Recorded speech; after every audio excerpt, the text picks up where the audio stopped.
ሰላም ውድ የቻናላችን ቤተሰቦች እንዴት ናችሁ?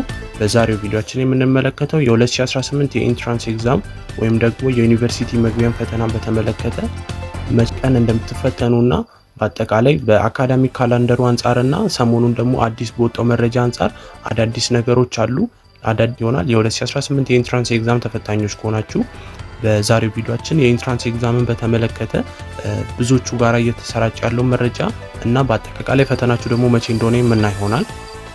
2018 የኢንትራንስ ኤግዛም ለምትፈተኑ ተማሪዎች በአካዳሚክ ካላንደሩ መሰረት በመንግስት ባወጣው መሰረት ፈተናችሁን ቀን ይታወቃል። ነገር ግን በብዙ ቻናሎች መረጃዎች እየተሰራጩ እንደሆነ እና ብዙ ተማሪዎች ደግሞ ፈተናችን መቼ ነው በሚል በጣም ኮንፊውዝ እየሆኑ ይገኛል። ይሄም ከምርጫ በፊት ነው ወይስ ደግሞ ከምርጫ በኋላ በሚለው ጉዳይ ሲሆን እነዚህ እሱን በተመለከተ ትላንት አዲስ የወጣ መረጃ አለ።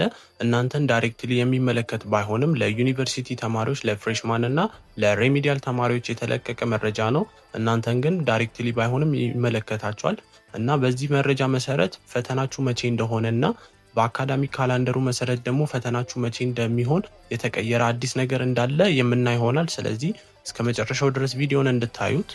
ወደ መረጃችን ስንሄድ በ2018 ለኢንትራንስ ኤግዛምም ሆነ በአጠቃላይ ለአመት ውስጥ ለሚደረጉት የትምህርታዊ ካላንደሮች መንግስት አንድ የሆኑ አካዳሚክ ካላንደር በመንግስት አመቱ መጀመሪያ ላይ እንደሚያወጣ ይታወቃል እና መንግስት በ2018 ለኢንትራንስ ኤግዛም ለሚፈተኑት አካዳሚክ ካላንደር አንዴ ካወጣ በኋላ ምንም አይነት ለውጥ እንዳልተደረገበት እየታወቀ እና ቴምፖራሪ የሚልም አንዳች መረጃ ላይ ሳይኖርበት በብዙ ቻናሎች ላይ ፈተናችን መቼ ነው የሚል ጥያቄን በማንሳት ተማሪዎችን በጣም ብዙ ኮንፊውዝ እያደረጉ ይገኛሉ። ይሄ ምንድነው ፈተናችን ከምርጫ በፊት ነው ወይስ በኋላ ነው የሚለውን ጥያቄያቸውን እያነሱ ከዛ በኋላ ተማሪዎችን ኮንፊውዝ እያደረጉ ይገኛሉ እና በዚህ መረጃ መሰረት ፈተናችሁ በአካዳሚክ ካላንደር መሰረት ፈተናችሁ መቼ እንደሆነ ይፋ ተደርጓል። በተጨማሪም ደግሞ ፈተናችሁ በካላንደሩ መሰረት ከዚህ በፊት እንደሚታወቀው ይቀጥላል ማለት ነው። ይሄ ምንድነው ፈተናችሁ ከዚህ በፊት የነበረው የኢንትራንስ ኤግዛም የምትወስዱት ሰኔ 22 ጀምሮ ሲሆን የኢንትራንስ ኤግዛም ፈተናችሁ የሚሆነው ምርጫ ከተካሄደ ከግንቦት 24 ከምርጫ በኋላ እንደሆነ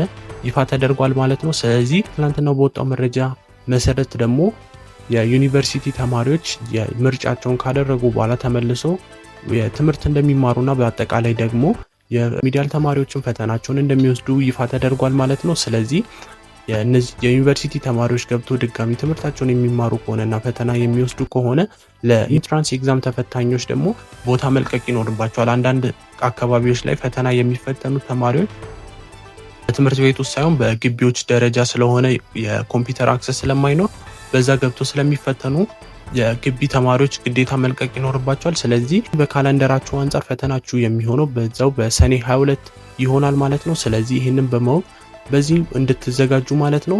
ስለዚህ አላስፈላጊ በሆኑ ሐሰተኛ መረጃዎች በተለያዩ ቻናሎች ላይ የሚለቀቁትን እያያችሁ እናንተ ራሳችሁን ኮንፊውዝ አታርጉ።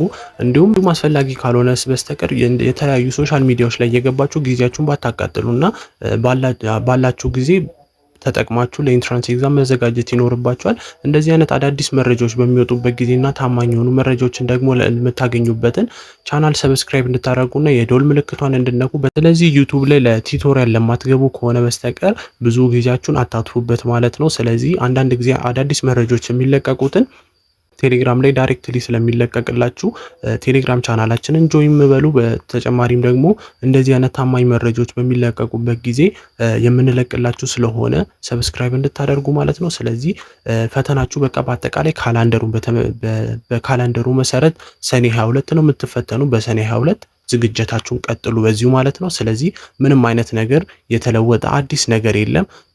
በካላንደሩ መሰረት ሰኔ 22 ኢንትራንስ ኤግዛማችሁን ትወስዳላችሁ።